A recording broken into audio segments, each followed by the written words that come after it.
Quelles sont d'après vous les origines du terrorisme? Alors, les origines du terrorisme, il faut aller les chercher dans la Révolution française. Pendant la Révolution française, dans Paris, il y avait déjà des terroristes qui décapitaient des gens. Alors, il faut savoir que quand on vous montre des terroristes musulmans qui décapitent des chrétiens, évidemment, tout le monde pense à des causes religieuses, mais ce n'est pas du tout le cas. Vous pouvez demander à tous les islamologues, ce n'est écrit nulle part dans le Coran qu'il faut faire du terrorisme ou décapiter des gens. Par contre, pendant la Révolution française, il y avait déjà des terroristes qui décapitaient des gens, et ils n'ont pas décapité n'importe qui. Ils ont décapité les proches du roi, ils ont décapité les ministres du roi, ils ont décapité le gouverneur de la Bastille, les gardes du roi, ils ont promené leur tête sur des pics pour effrayer le roi, pour que le roi fuit à l'étranger et qu'il perde ses droits à la couronne. Et on sait d'ailleurs que la fuite du roi à l'étranger a été payée par l'ambassade britannique. Alors moi j'ai enquêté, j'ai retrouvé les noms des terroristes, et je me suis aperçu que c'était les mêmes terroristes qui avaient organisé les massacres de septembre, et que ces gens-là obéissaient à des agents de l'Angleterre, dont le plus célèbre était Étienne Clavier. C'était un jeune voix. Alors pourquoi? Pourquoi? Parce qu'à l'époque, il y avait une rivalité coloniale entre la France et l'Angleterre, et contrairement à ce que tout le monde croit, Louis XVI était un roi très dangereux pour l'Angleterre. Louis XVI avait fait perdre les États-Unis à l'Angleterre, il avait même élaboré un plan pour faire perdre l'Inde à l'Angleterre. Et donc c'était vraiment l'homme à abattre. Ce phénomène s'est répété? Ce phénomène, oui, bon ça c'est pour la Révolution française, mais il y a eu beaucoup d'autres cas de terrorisme. Vous avez eu le plus célèbre, ce sont les Brigades Rouges. Les Brigades Rouges, c'est un terrorisme italien qui était infiltré par la CIA pour discréditer le parti communiste italien. Ça a très bien fonctionné aussi. On a le cas du GIA. Le GIA, c'est un terrorisme algérien infiltré par les services secrets algériens pour discréditer l'opposition algérienne. On a eu aussi le cas des services secrets britanniques qui ont manipulé les Irlandais pour qu'ils organisent des attentats pour discréditer les Irlandais. D'accord. Et Al-Qaïda alors? Alors Al-Qaïda, c'est le cas le plus célèbre.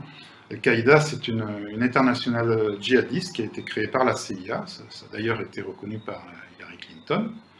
C'était dans les années 80, c'était pour chasser les Russes d'Afghanistan. Ça a très bien fonctionné, c'est eux qui ont organisé les attentats du 11 septembre.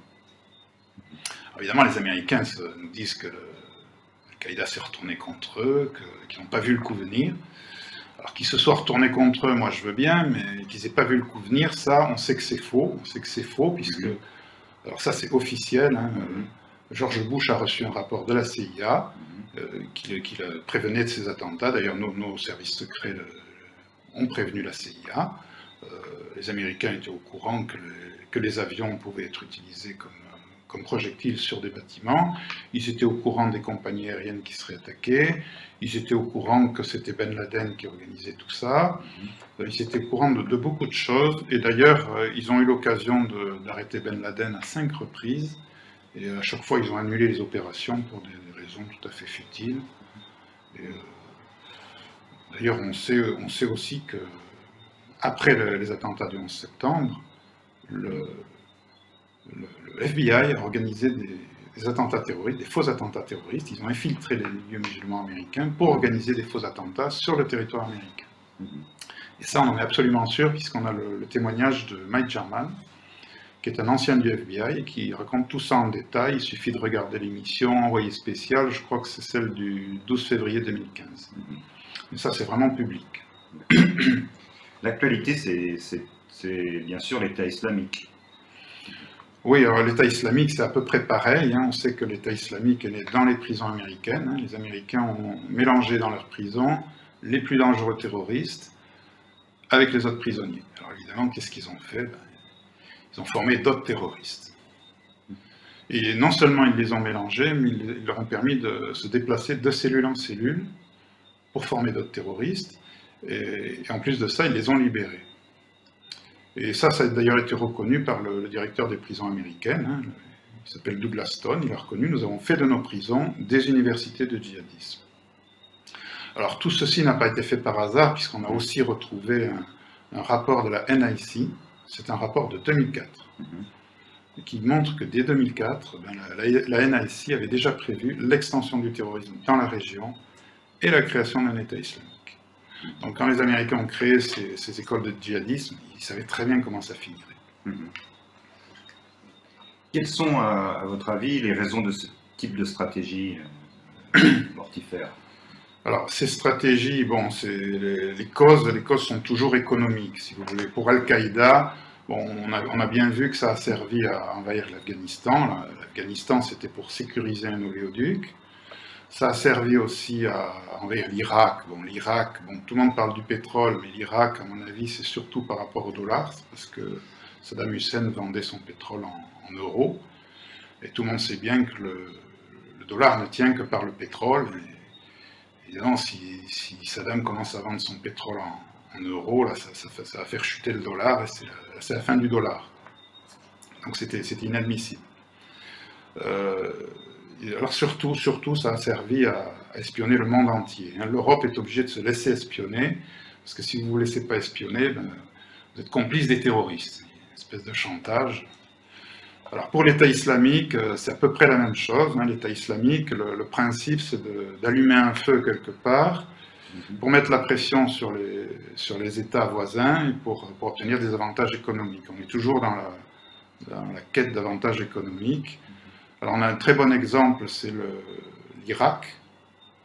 L'État islamique a permis aux États-Unis d'obtenir le départ du président Maliki, qui avait négocié des contrats pétroliers avec la Chine, sans le dollar. Ils ont obtenu son départ en échange de l'intervention contre l'État islamique.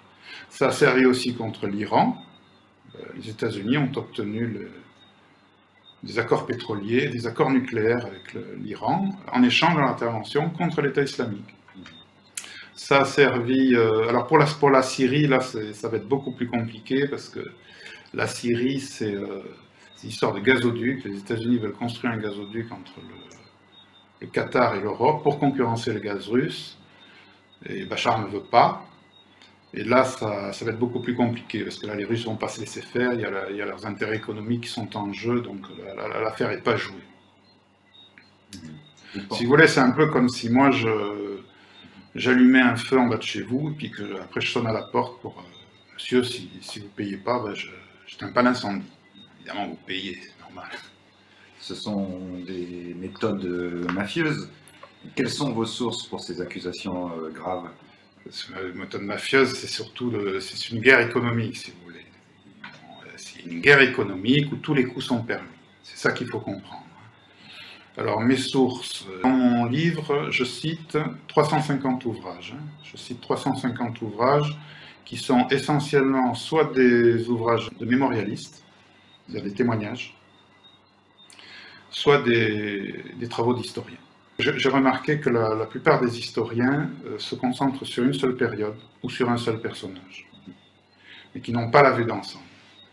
Alors moi, ce que j'essaie, c'est d'avoir cette vue d'ensemble, c'est-à-dire je rassemble tous les témoignages, je rassemble tous les travaux d'historiens, parce que je me suis aperçu que tous ces travaux sont complémentaires, et que c'est en les rassemblant qu'on fait des découvertes. Donc c'est comme ça que je travaille, et je fais pareil pour les époques. C'est-à-dire que je travaille sur toutes les époques à la fois, c'est là qu'on s'aperçoit que l'histoire se répète, sans arrêt. Il y a déjà des terroristes qui décapitaient des gens pendant la Révolution, mais il y en a encore de nos jours. Si vous voulez, moi je rassemble parce que c'est un peu comme un puzzle, si vous voulez. Si vous avez un puzzle, si vous n'analysez qu'une pièce du puzzle, vous ne comprenez rien. Si vous rassemblez les pièces, même si vous avez que la moitié des pièces, vous voyez à peu près qu'est-ce que c'est. En travaillant avec cette méthode de recoupement, vous avez fait beaucoup de découvertes? Sur la totalité du livre, il y a à peu près une cinquantaine de découvertes. Alors, si vous voulez, dans mon livre, je ne parle pas que du terrorisme. Je ne parle pas que du terrorisme. J'ai un chapitre sur la Révolution française, sur l'histoire secrète de la République. J'en ai un autre sur l'esclavage. J'en ai un sur la colonisation. J'en ai un sur l'Europe. Alors, ça, c'est le plus gros. J'en ai même un sur l'armée française, sur l'histoire des guerres, les origines des guerres. Je parle aussi du terrorisme, mais ce n'est pas le plus gros. En conclusion, en quoi votre livre éclaire l'actualité géopolitique actuelle?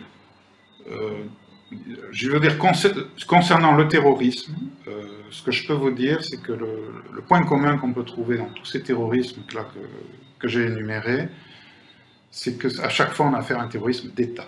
terrorisme d'État, instrumentalisé par un État contre un autre État, ou contre un peuple, ou contre son propre peuple, des fois. Et les causes sont toujours économiques ou politiques, mais en aucun cas religieuses. Les religions servent à manipuler les gens, mais ce ne sont pas les vraies causes. Si j'avais une conclusion à tirer de tout ça, je dirais que le jour où tous les terroristes du monde entier auront compris qu'en faisant du terrorisme, ils jouent contre leur camp, ils font le jeu de leurs adversaires, je pense que ce jour-là, on en aura peut-être fini avec le terrorisme.